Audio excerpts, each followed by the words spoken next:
Hey everyone, it's Editing Adam. I wanted to let everyone know before they listen to this episode, my audio sounds a little weird. I think Gary messed with it again, but this is a fantastic episode that you need to listen to, where we talk to Jeff, who runs Vermont Gatherings, which has a bunch of different expos and conventions.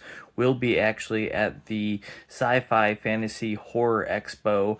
That's going to be happening the 25th and 26th, and we got to interview Jeff, and this is not an episode you want to miss, so stay tuned.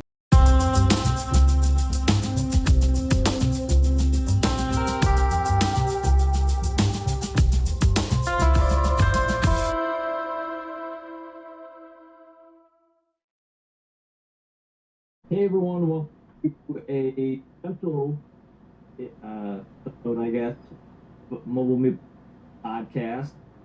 Gary luckily isn't with us, so we can actually get through a normal conversation. Uh, but I am joined with Jeff Folb. Am I saying it right? You are. Good. I never say names right, so that's why. And we've been talking about, we've actually planning on going to the expo that so it's the Vermont Sci-Fi, the horror. Yes.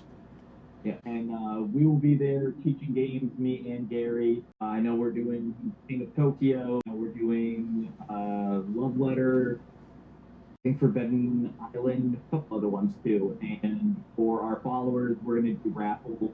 So when you're there, you follow us, you can raffle. So, but we have a whole bunch of other things going on. Just going to inform us on what he's got going. Now you do a ton of conventions, right? Yeah, I used to have hair and a beard the color of yours. So Vermont Gatherings, which is kind of the umbrella company that my wife and I put together, produce somewhere between 6 and 9 shows a year that run from, on the small side, like this past weekend, Spring Market, which was a crafts fair for a lot of our crafters and artisans from our other shows, up to this will be the 10th annual Vermont Renaissance Fair. And we'll get, the last 2 years we got about 15,000 patrons for the weekend, and upwards of 200 participants between crafters and food and beverage and performers and everyone else. So they're not, for Vermont they're real big. For other places it's Vermont, so we can say we're big. But in between that, all that is this coming, well, not this coming weekend, but the following weekend, the 25th and 26th, the 7th annual Vermont Sci-Fi, Fantasy, and Horror Expo. It was, for the first 4 or 5 years, the Vermont Sci-Fi and Fantasy Expo. We had a lot of people asking us to do a horror show. Didn't really know that we had the population to do a standalone one, but realized we could easily fold it into Sci-Fi Fantasy. And now, theoretically, it's the Sci-Fi, Fantasy, Horror, Paranormal, and Pop Culture Expo, because we've pretty much opened it up to all the genres and really any medium within it. So whether it's game design, comic creators, cosplayers, guests, artists, authors, prop makers, robotic demos, game demos, it's pretty much anything that fits into any of those genres. And we've just kind of kept expanding by inviting more and more creative types like yourself, creative people from Vermont and, we'll say, greater New England. Yeah, that's great.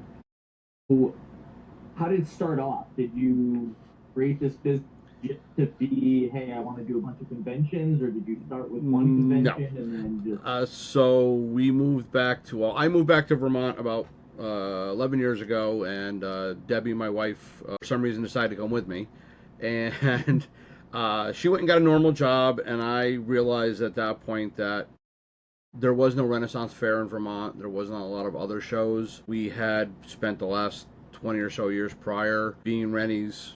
I mean, I'd gone from being a patron to a platron to a vendor to a stage combatant to owning a joust company, and so I had that background in the fairs. But I also had, well, now 35 years of business experience running my own or somebody else's business.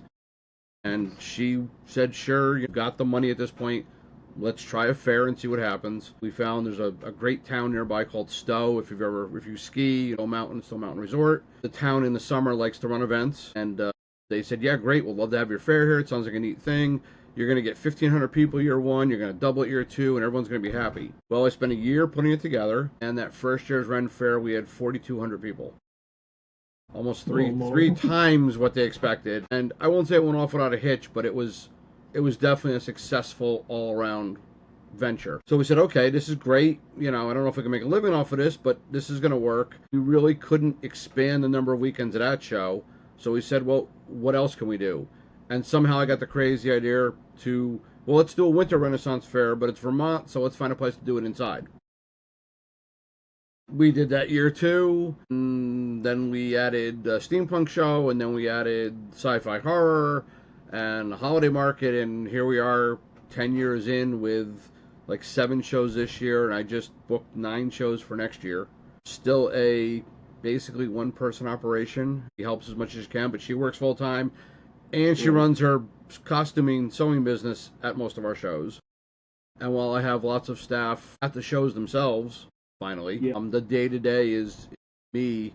About 9 months of work for each show, so right now I'm working on 6 shows. We had actually this past weekend the spring market, and so 2 weeks later is going to be sci-fi fantasy horror, and a month and a half after that it's the Ren Fair, and it just keeps going. Nice. It's one word for it. Yeah. I mean, that's great. I always wonder how these things come together. We talked to a couple other different conventions. We work with Capcom that does it in Rhode Island. And he started off just running events, doing the miniatures of like Warhammer. And then he's like, "What if we did a bigger one and a bigger?" I think what happened with us, it wasn't an initial plan, but it probably came together pretty quick. There were kind of two sides of the equation. There was, yes, there's a need, and yes, it appears to be successful because we keep doing these shows and we're in the black. And people want more shows, and the shows are growing, whatever. And we realized that we had 3 goals, and it was support now almost 800 a year small businesses. 89% of our crafters and vendors are small mom and pop shops without brick and mortar stores. So if they're not doing a show, they're not making money. And some it's a side job, and some it's full time. Same thing with the performers. Number 2 was really focusing on family shows. With the kind of innocent, fun goal of putting a smile on people's faces. It's Vermont. We've got more breweries and distilleries than I think any per capita than any state. So there's tons of adult shows, and there's a good number of kids events. But there really wasn't a lot, once we got started, of family shows. So the ability to bring the grandkids to the grandparents and everyone have a good time, maybe not focused on the same thing, but everybody leaves with a smile on their face. And then, obviously, if we can make a living doing that, we kind of, I don't want to get, we win. So, here we are 10 years later. The business has grown. It's, doing well financially. We're adding more shows. We've got a great following and reputation. We've become I won't say preeminent, but the only business around that's presenting these kinds of shows. And we are supporting hundreds and hundreds of small businesses. And we are putting smiles on people's faces. I mean, I can tell you, story after story. My favorite one is still, I think it was year 1 or year 2 of the Ren Fair. And I'm out front by the front gate just seeing how things are going. There's a family of 4 coming up. Mom, dad, the little son who's, under 10, and he's in his little out-of-the-bag night costume from Halloween. And his little sister who's maybe 4 or 5. And she doesn't want to be there. She has no idea what's going on. They're dragging her along. And I just kind of got down on one knee near her, and you could see she was real hesitant. I said, you want to know a secret? And she's like, yeah. I said, there's a unicorn inside. And, of course, we had a unicorn inside. Well, her eyes got as big as saucers, and next thing you know, she's dragging the family in before they even bought tickets.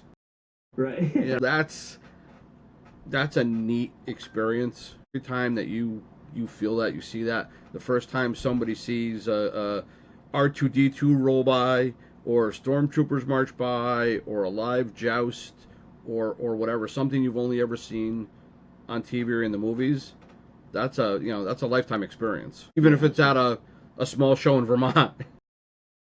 It's still an experience for them, so that's great. Yeah. So what's your big thing that you love seeing, or probably the most popular So convention? The first, I don't know how much you or actually the public in general know about having guests at shows like this, at like Comic Cons, where you've got your autograph alley and everything. One thing that most people don't know is that is very difficult to put together and can be very, very, very expensive. Most stars out there have what they call guarantees. So if they don't sell X number of autographs and pictures, the show has to pay for it. And guarantees for bigger name stars can be 20 to 40,000. Well, again, going back to this is Vermont, we have more cows than people. We can't afford to have big stars, and so for the first 5 years or so, we said, look, let's focus on the local crafters and creators and authors and artists and not have any guests. Yeah. Last year, we brought in our first couple of guests, and it was a learning experience. It brought in some new people, but it was a learning experience.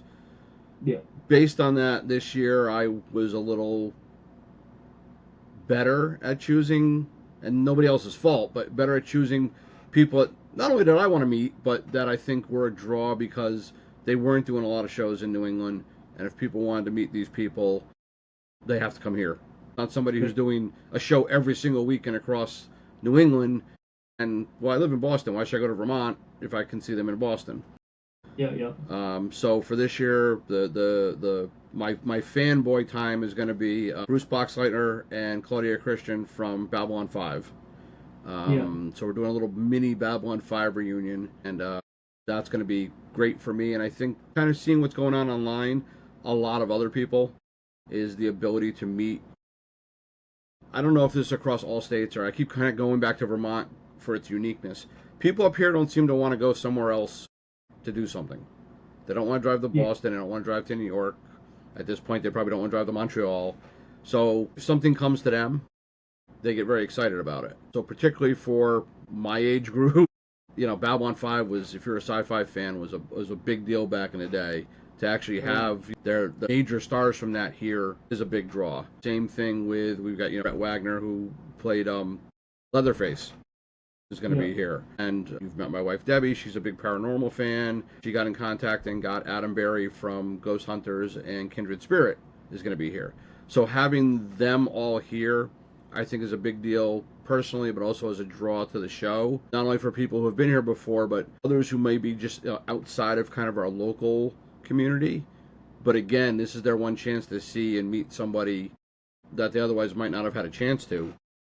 And then you mix that in with our cosplay groups. I mean, we've got the 802 Ghostbusters and the Vermont Teenage Mutant Ninja Turtles and the Fust and the Mandalorians and all the cosplayers. And then we've got 3 buildings all attached. And we've got one building just dedicated to panels, food and beverage, and gaming. And that's from game designers and new startup companies and groups and people like you that are just like, look, we want to run games.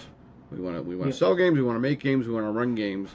And while we're not a game con, that's something I'm constantly trying to build up, because there's a few smaller ones in the state different times of the year, but not really around here.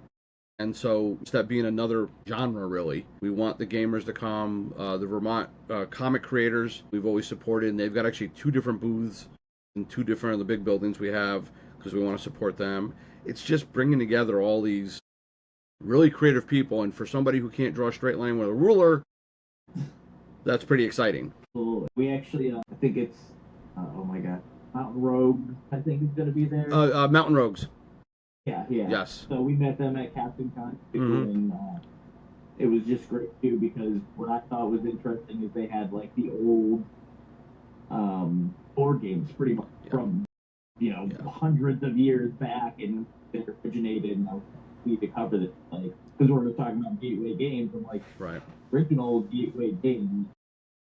So it was great. Another thing that I've found interesting, for most of our shows, but particularly for sci-fi, fantasy, horror, is the different age groups. Because we've got all these different kind of genres and mediums. So got the sci-fi fans, the older ones like myself who are Star Trek fans, Battlestar Galactica fans, Babylon 5 fans.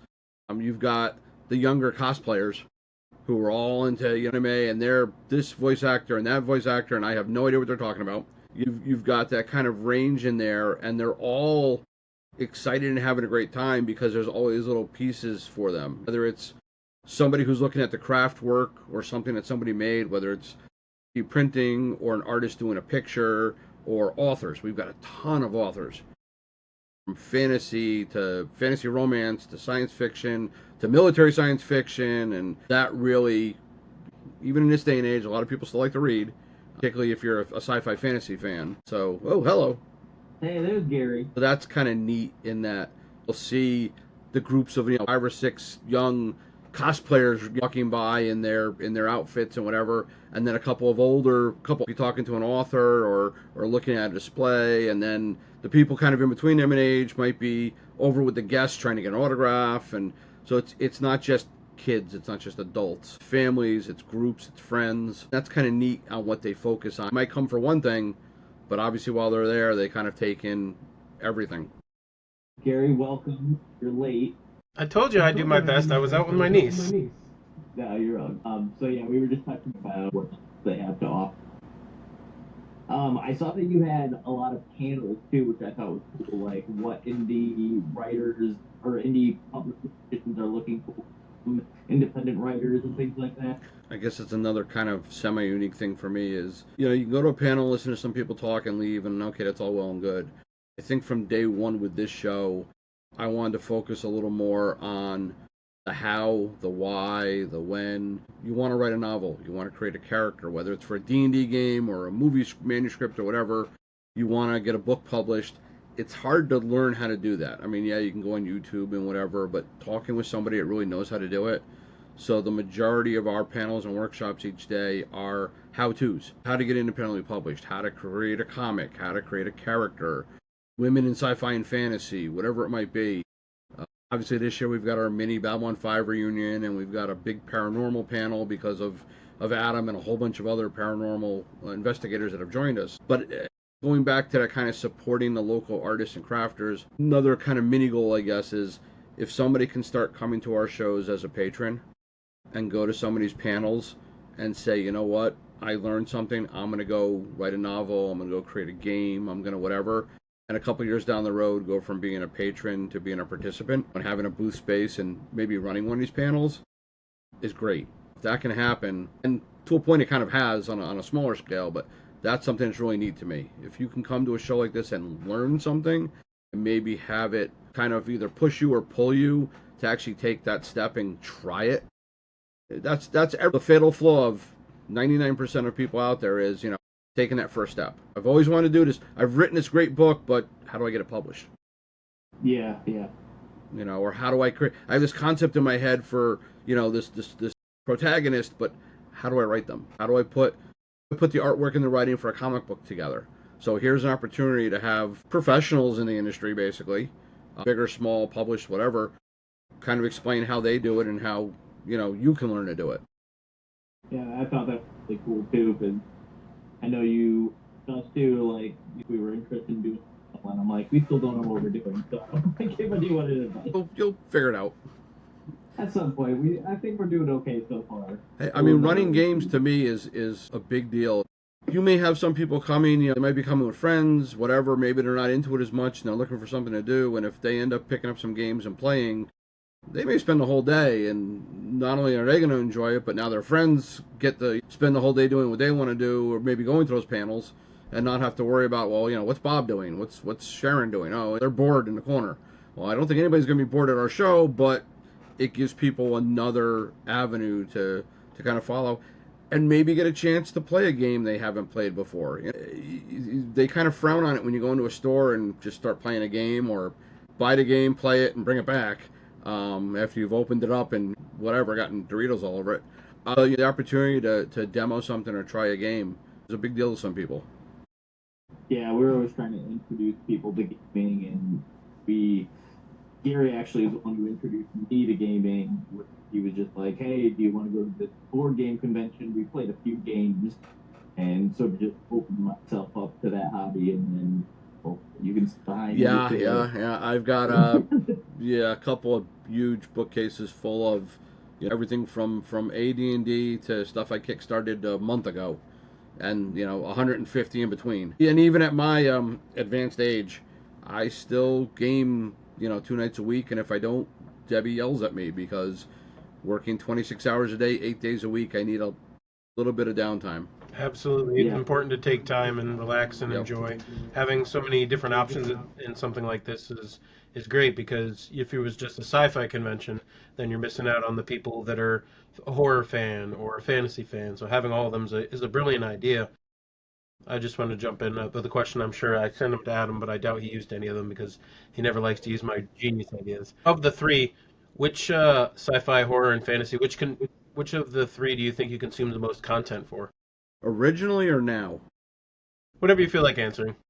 But I'd say originally it was the kind of superhero sci-fi side of things, because we started out with the 501st and a lot of the crafters and people. We had brought in a good number of participants from the Renaissance Fair, but then it was also an opportunity for all the people that couldn't do the Renaissance Fair because they didn't fit that genre to show up. As we've added the other genres to it, like as I told him, up to now, horror and paranormal and even pop culture, whatever that is, I'd say now it's fairly balanced. Just this year, so like last year we didn't have a lot of paranormal. This year we have a lot. We still have a lot of sci-fi. We've probably increased our cosplay, at least our fan organizations. So the Turtles and the Ghostbusters and the 501st and the Mandalorians. So whether you consider that science fiction or fantasy or maybe cosplay kind of stands on its own. And then authors. We've picked up a large increase in authors, local and even beyond the kind of Vermont, New England range. And they really run the gamut. They've got fantasy and noir and hard sci-fi and military sci-fi and kids books. So I'd say we've hit a pretty good balance now, as opposed to even maybe a year or two ago. And that really wasn't necessarily something we actively did. It's just the response we're getting, and we've got a lot of new participants this year. So whether it's our rep or the fact that we're kind of the only show in town, we've been around 7 years now, is we're getting more people join us, and they're joining across the spectrum. You got more questions? Go ahead. You like talking, so I was waiting for you to just run over the conversation. I've been talking since I've been waiting on you. Gotcha. So keeping this all in. What celebrity have you met that resonated the most with you, or like was your favorite to meet? I know personally, for me, it was John Rhys Davies. At one of our shows, or just in general? Let's keep it to the convention. One of your shows. Well, considering it's only the second year we've actually invited guests, I'm going to say one of the ones I'm going to meet this year that I haven't met yet. Because last year, and while I thought they were great guests, it was more of a who's available, who can we get, okay, this sounds good, whatever. And this year I started to pick and choose a little more, somewhat on my own interest, at least to start it off, and then based on kind of fit the parameters. So being a big sci-fi weenie and a Babylon 5 fanboy, when I was offered one of them and I said yes, and I said, well, wouldn't it be great if we can get another one? And they're like, oh, we can do that too. And I got a second one, and for a little while we had a third one, but unfortunately she's going to be in Hawaii and had to back out. No. And then of course I had everyone online going, whoa, these people are still alive too, so if you can get all 6 of them, that may have to wait a little while. But so yes, I've met famous people through my life and my background and what have you, but to invite Bruce and Claudia here and have them at our show, where I'm going to talk to the host of the panel with the two of them, and no one else is going to get a question in because I'm going to give them 20 questions to ask, because it's my show. So I'm going to say it's probably going to be them. I kind of got to pick them. Yeah, benefits, right? As long as it doesn't ruin the show in general, yeah, it really is. And I'm sure that the questions you're going to be posing are going to be a lot of the similar ones that other people have, unless you're just like, you're on a desert island, what are you bringing? No, more like, what was it like to spend all the time with a married couple, Londo and Jakar? And then, of course, I've got to get Claudia, either on stage or not, to say the whole Death Incarnate line from, I have to, even if it's just two of us in a closet somewhere. Got a hall pass on that. Susan Ivanova, come on. I know, obviously, tickets are still available. Our hotel block, is that still available as well? The hotel block on our sponsoring hotel is now full. There are a number of other local hotels with rooms. I checked on that. We are not sold out, and for whatever reason, Vermont doesn't pre-buy tickets. I don't know. Maybe it's the weather. Maybe it's I don't know. So while we sell a good number of pre-sales, we don't sell out. So you can get them online now. You can get them at the door both days. We may be close to selling out. We aren't yet, but we may get close by door opening time with the professional photo sessions with Bruce and Claudia, including the two of them together, and Brett and Adam, because those are limited time sessions each day. So if you really want to get a professional photo, and I will say that I don't know how they're going to react to it, but one of the props available for those is a replica Captain Kirk bridge chair. So I'm thinking if we can get Captain John Sheridan in Captain Kirk's chair, the sky's the limit. But no, tickets are still available, and you can buy them right at the door. Kids under 6 are free. If anybody knows the area, the parking's free. There's tons of it. Food and beverage available. You know, anything you kind of want. We'll have an online program available before and at the show. So no walking around with a piece of paper, right on your phone, your tablet, whatever, with schedules and maps and information. We're trying to make it as easy for people as possible, not only to get information, but to get there. The venue's actually on the bus line, which is great for us. We now do all of our shows at the Champlain Valley Exposition, so we've got a great relationship with them. And we've got some upstairs panel rooms. We've got an elevator if somebody needs. I mean, just all the little things to make life easier. I believe we will have 2 ASL translators joining us. So at least at some of the panels, we should have sign language interpreters. I know I always try and get them at our shows now, but it's availability. So I'm pretty sure we'll have 2 of them. We will not have a coat check. That's, that's just right off the top of my head. We will not have a coat check. So if you're looking for a place to put your coat, leave it in the car and walk in. Well, the weather, they hope we won't need coats in a couple of days. And will be easy to find, even if it's your first time at the venue. It'd be the entrance with the 2 hearse next to it. Okay, fair enough. Weekend, I may be stuffing Adam into one of those. We'll see. You may have to fight people over ownership of it. I've number of people who want them. One probably is easier to get than the other. The other one's owned by a coffee company who will be there. Very nice. Yeah. So that seems great. I've never ASL. It's probably a combination of having been on both sides of the table, or the booth, as they say. If I've vended shows, we had a booth at the New York Renaissance Fair for 6 or 7 years. I've done the creative side. I've done the sales side. I've traveled. We vended Dragon Con one year from New York. That was an interesting trip. I bet. So I've seen both sides of it, and the real one benefit that a lot of people have pointed out to us is most event producers do 1 show, maybe 2. They do their big con. That's their 1 shot. Whether it's financial or anything else, that's it. We do 6, 7, 8, 9 shows a year, and we have a lot of the same, not all the same, but a lot of the same participants when it comes to the crafters and artisans joining us.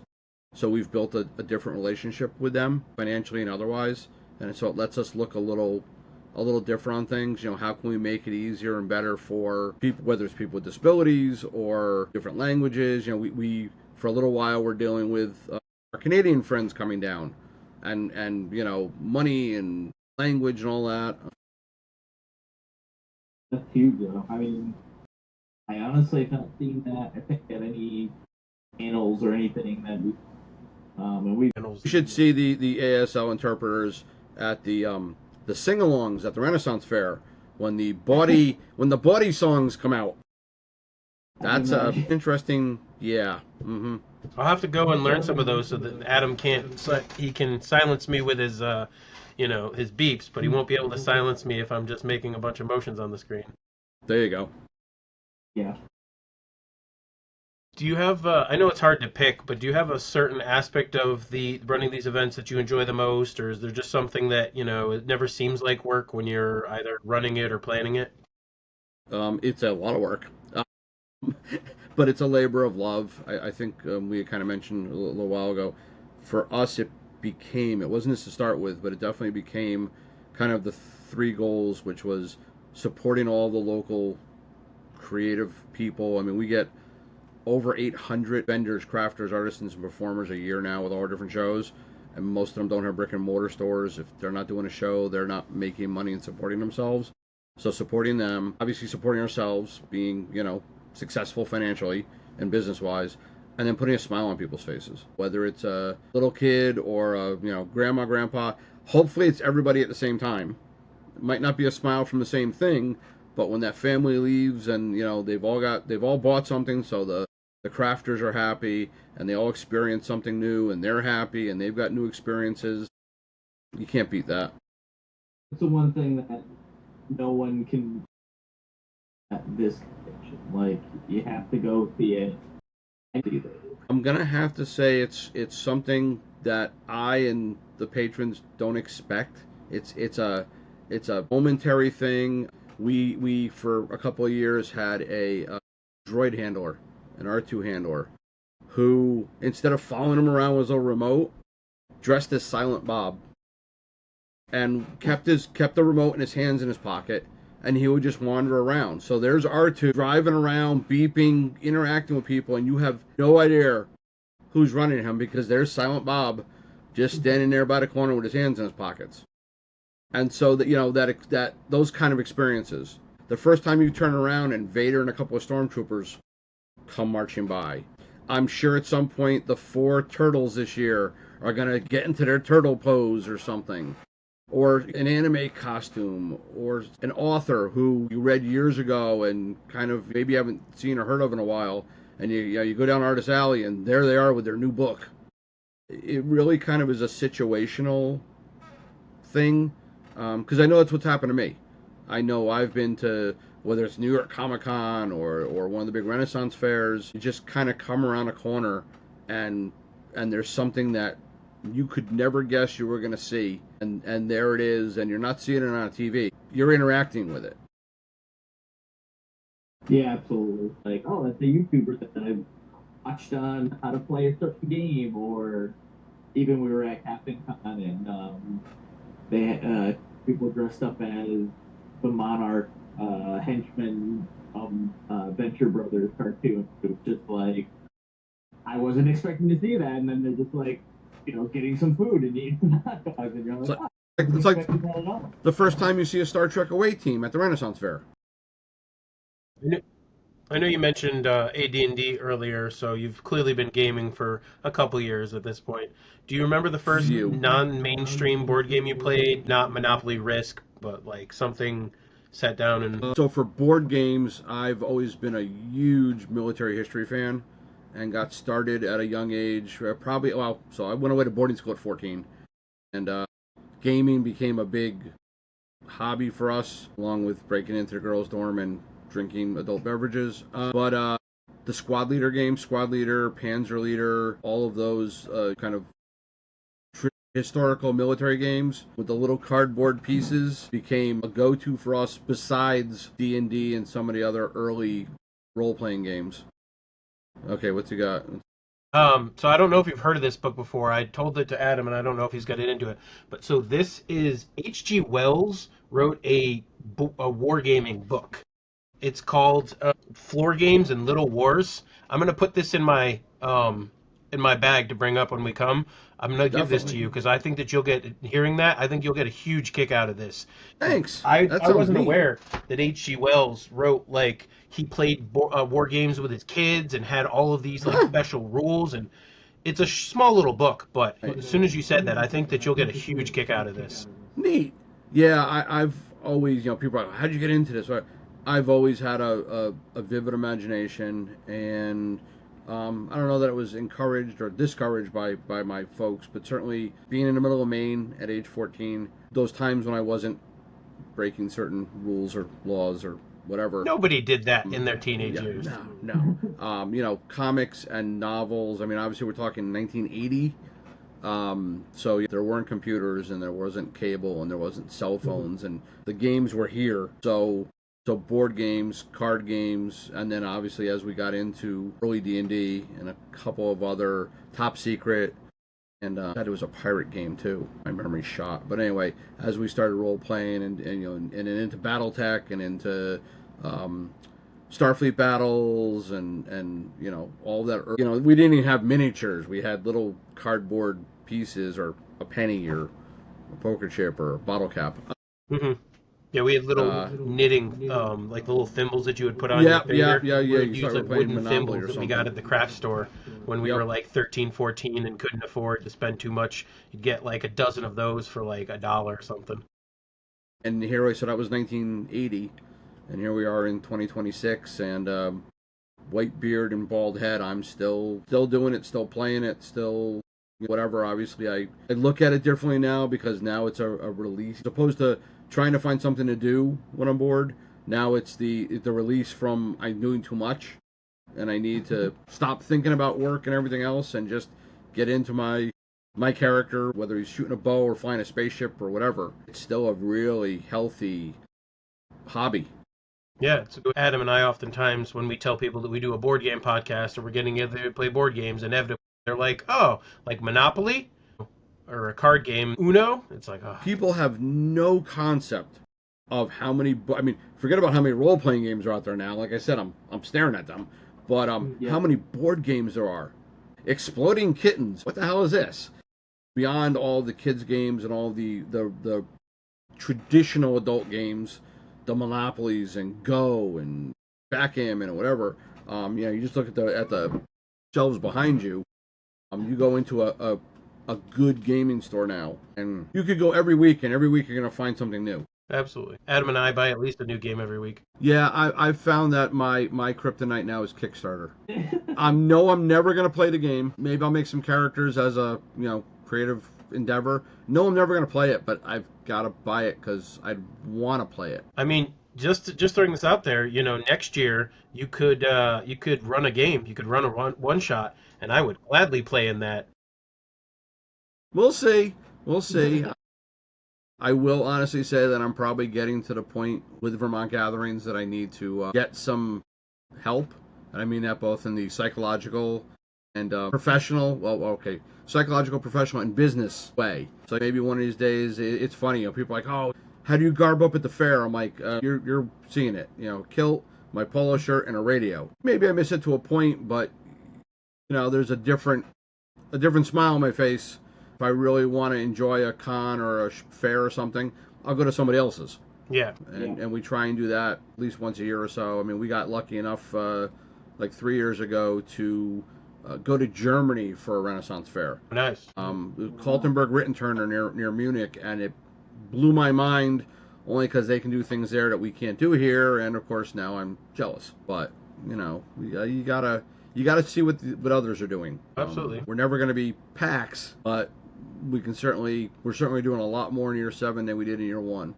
Was there anything else you wanted to touch on or mention that we didn't already? Definitely go to vtgatherings.com. We've got multiple Facebook pages for different shows, but we've got one website.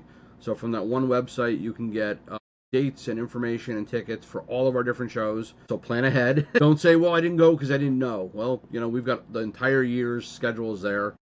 Tickets are already on sale for all of our 2026 shows. There's a lot of facts and questions and information and contacts and links there for sci-fi, fantasy, horror. Don't be afraid to come in costume. Again, you don't have to, but you're more than welcome to. And if you have one, that's the place to wear it. And just come and have fun.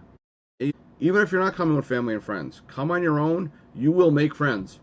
I mean, you want to talk about a friendly group of people. We're all in the same dice bucket. We're all looking for other people to socialize with the same likes and interests. I can't think of very often when I've been at a convention and even just stopping by a vendor, or you're looking at a game and somebody just leans over and says, "Oh, I played that game today. I loved it." Or there's very rarely an interaction that you have at conventions like this that are unpleasant.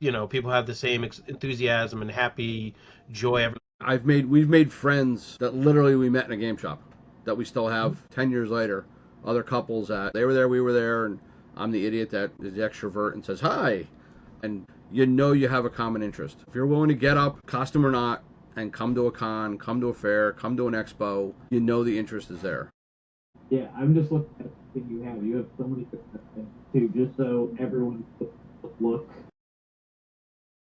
The Renaissance Fair, you have a Psychic Expo, you have a Steampunk Expo, Holiday Market, and you have a Winter Renaissance Fair, a Power Sports Expo. So Power Sports is going to start next year because unfortunately this year's schedule was the same weekend as Laconia. Bad timing. Steampunk is about to get reskinned as the Time Travelers weekend.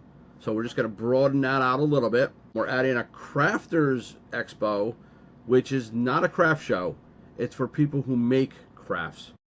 So it'll be the machines and the equipment and the training, whether it's sewing, quilting, scrapbooking, origami, I don't care what it is. It's a chance for you to kind of go hands-on, to get the gear, to get the supplies, to get the training, because especially northern New England in the winter, everyone's looking for a hobby. And when you're not gaming, you can be crafting. Well, I mean, me and Gary have tried to craft, like we try to paint our minis, and we're not. Yeah, no, I'm not. Yeah, no more painting for me. Yeah, no. Yeah. We've tried, though. Well, we at least attempted. We did give it one solid attempt, and it's a hard pass for me and a mostly pass for Adam. Yeah, I somehow convinced Debbie to paint 2 full 40K armies for me before she quit. That will make someone quit, I think. Yeah. Well, you got the 2 armies then. That's true. And then I also see, like, you have special events like armored combat sports and things like that as well. We try and, again, bring events, even if it's a one-shot, to the local area that they're not going to see anywhere else. So I've got some contacts and connections with the armored combat sports, and we're trying to bring them back again this year, kind of make it a once or twice a year thing. I can tell you, people are going to laugh. It's like being at the Roman Coliseum. I mean, when you're there and there's somebody, 10 feet away from you, and they're just bashing what out of each other, whether it's, armor on armor or weapons on armor, and you feel it. Everyone's out of their seats cheering and yelling and having a blast. It's just a visceral event. You could watch a million YouTube videos, but when you're close enough to get their sweat on you, it's a whole different experience. And then I've always been real big also into projectile sports, we'll say. Of all types. So for a while we were running archery tag games, and now we're working on the possibility of either regular Nerf blaster games or indoor CQB airsoft. Something that doesn't hurt too much but has enough oomph to know you got hit. I mean, in my younger day, I used to every single weekend be out shooting somebody with something, and it was another great release.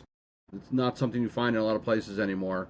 But if done right and for the right reasons, it's still a blast. Literally. Yeah, we did a tag for a friend's bachelor party, and we were not good at it. Actually, I'm very happy that joining us this year at the 10th Annual Renaissance Fair, we actually have a boffer encampment, so you can go with either take on your friends or take on one of their champions and fight them with latex weapons, so you can do it safe and still kind of beat the snot out of each other, which is healthy, I think. Absolutely. Is there anything you wanted to touch on this coming up, not this weekend, but the following weekend, we might have missed on? I mean, I'm just looking at everything. You have so many different vendors, so many different authors, artists. Yeah, I don't think there's much you're not gonna find. I mean, within reason, lightsabers, swords. If you're a Mandalorian, we've got some nice Beskar gam, costuming, all kinds of gamings, books, artwork, jewelry, accessories, and experiences. We've got a 3D motion photo studio. We've got the professional photo studio. We've got green screens. We've got take pictures with the Teenage Mutant Ninja Turtles, the Ghostbusters, the Empire, the Rebellion, the Mandalorians. And if we don't have it, if you find you come and you have a great time and we don't have it, email us and we'll try and add it next year. Except for portals. No portals. No portals, because you never know who's coming through from the other side. Fair enough. Yeah. Yeah, I mean, honestly, I'm excited. We obviously have a lot of board game conventions, but we obviously have our outside too. I'm a big fan of Camera Camp that. Gary the loser in like Star Wars and everything. So Has never seen Firefly, so just shame him when you. Oh, see that's him. it. Turn off his camera. I'll finish this up, Adam. Okay. I was gonna say Let's be honest here. It's only one season. It's not hard to watch. I know. The thing that bothers him the most is I've seen Serenity movie, but I have not seen the show. Dan, if you want to uninvite us from the convention now, Tim, just a Goram guy over here with a ponytail. We actually, long story short, Debbie and I somehow got the ability to see Serenity in the theater 3 times before it was released. Man, that's awesome. We were in Connecticut and they were doing like pre-finished screenings. So every time we watched it, it was a little more complete. So when we finally went to the actual release and we all knew what happens to Wash, yeah, and you're trying to keep your mouth shut knowing what's going to happen. Yeah, pretty excited about this animated series. I mean, it's something. Yeah, the continuation. I'll take something at this point. You knew they couldn't come back the way they were for no other reason than half of them have regular TV series now. And also a little bit of time has gone by. And more importantly, if they came back that way, you couldn't bring back, well, you can't bring back Book, but you couldn't bring back Wash. So by doing it this way, they can cover that first season to Serenity time frame. And we don't really know how long that is. So we could get a couple of seasons out of this. Mm-hmm. Yeah. It's because I aim to misbehave. Absolutely. Ain't no force in the verse. Big damn heroes. Yeah, so just so everyone knows, tickets, like you said, the tickets at the door. Seems like you said a lot of the photos. Yeah, if you're looking for professional photos, not an autograph on a picture on your cell phone, but an actual professional photo, I would book those online now. You can get your tickets online now. You don't have to. Updated schedule I literally sent to the social media people today, so that should be up in a day or two with some more information on who's in the different panels and workshops. We will have the QR code for the online program probably available sometime next week, and then you'll see QR codes all throughout the venue. Scan it with your phone or your device, and you'll have schedules and maps and information and links and all that. So we have less paper on the ground everywhere because we know how that works. You know, lots of info people, lots of volunteers and everyone, staff and what have you. I can't tell you what's the good time to go or not go for autographs and what have you. Just understand that, or look at the schedule, because all of them will have a panel or two during the day. They will also have a professional photo session scheduled. So out of like an 8-hour day, they'll probably be at their table maybe 4 or 5 of those hours. So if you want to meet the guests, you kind of plan it out a little bit. Same thing with the panels. The schedules are the same both days. So don't feel like I'm going to miss something on Sunday if I go Saturday or vice versa. And as far as we talked about going 2 days, obviously if you want to go to some panels and photo sessions, everything else, you may want to consider it. Yeah, go to a panel one day and then go to the photo or the meeting. Yeah. You know, especially if you want to get some panels and some gaming and other things in. There's going to be there's got to be at least a half a dozen different small gaming companies that are going to be running demos on the floor all weekend. So you may try something new and kind of get hooked, and before you know it. All right. Well, I think that's it for us. I'll repeat it again. Not this. It's going to be the following weekend, the 24th and the 25th. Nope, right? 25th and 26th. 25th and 26th. Saturday and Sunday. We're going down on the 24th. But yeah, so the 25th to 26th, we'll be there all day teaching games, or Gary at least will be, and I'll be around. But yeah, there's so much to do here. Really excited to get up there and see everything that they have. And I will leave it with this. We currently don't have snow. I make no promises, but at the moment there's no snow. Yeah, it is Vermont. Not too much of a drive too, I think. What is it, 2 hours from us? It's over 3. It's a good ways, but and a quick aside, I'm excited that I don't know if he's going to be there, but I know that I'll be in the area and I can find it. Ricky the Mead Maker and Groenfell. I haven't had their stuff in far too long. High expectations that he will be there. Yes. No guarantee. And for the record, Ricky the Mead Maker married Debbie and I. I heard that Mo actually, I believe, mentioned that to us before. But Yeah, yeah, he. yeah. So special place in our photo album. I don't know, heart somewhere. Yes, Ricky married us. That's awesome. Yeah. Gary's an alcoholic. I'm not an alcoholic. I enjoy alcohol. Adam It's only enjoys Vermont. frou-frou drinks. It's Vermont. We definitely can fulfill his needs. My need for mead. Well, catch us and a bunch of other people, obviously, at the Sci-Fi Fantasy Horror Expo. Don't miss out on this. It might be a few hour drive, but it's definitely worth it. Absolutely. Football as well, so it's going to be a fun time to be up there, just in general, and you can find plenty of places to drink up there too. So And bring it home. You know, we allow you to take it home. Yep. Support local businesses. Yeah, alcohol, maple syrup, chocolate, cheese. Fill up the car. Fill up half the car at the expo, and the other half on the way home at all of our friendly neighborhood Vermont producers. Absolutely.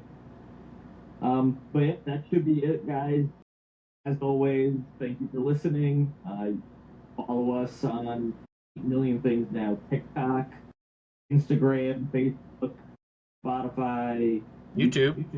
That's it.